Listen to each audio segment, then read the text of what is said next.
तोरा बहिया में सुतल करे रोनिया याद आवता। तोरा बहिया में सुतल करे रोनिया याद आवता। कहीं लागे न दिल नहीं चैन पावता। कहीं लागे न दिल ना चैन पावता। तोरा बहिया में सुतल करे रोनिया याद आवता। तोरा बहिया में सुतल करे रोनिया याद आवता। में सुतल करे रोनिया याद आवता। Mix by Deepesh recording studio Ramgarhwa. तोरा बहिया में सुतल करे रोनिया याद आवता।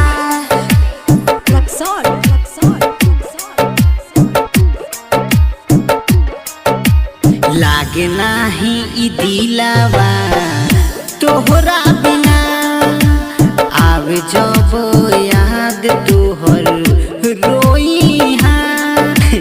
हर जान का तोहरा हमर याद ना आवेला का बोला ना।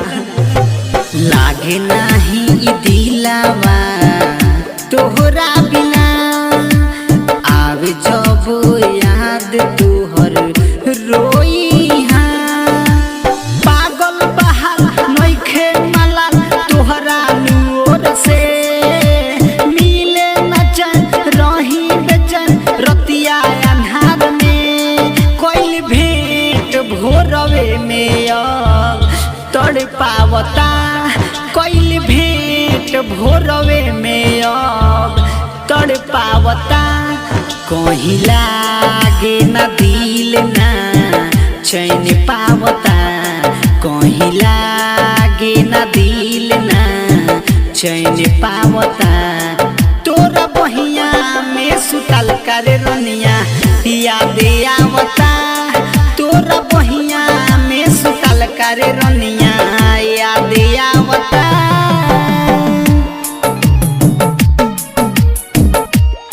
में सुतल करे रोनिया याद आवता। तोरा बहिया में सुतल करे रोनिया याद आवता।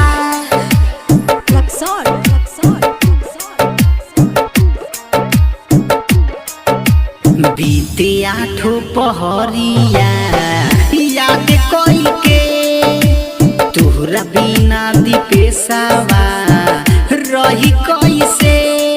हरे पगली हम तोरा बिना ना जिए ना जिए। बीते आठो पहरिया याद कोई के। तोहरा बिना दीपकवा रही कैसे। रंजित कहे कैसे सहे दर्द जुदाई के।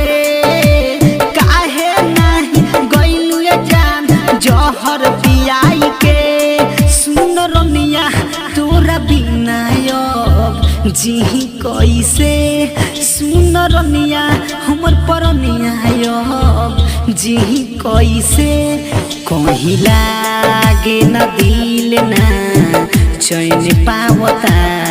कहीं लागे न दिल अब चैन पावता।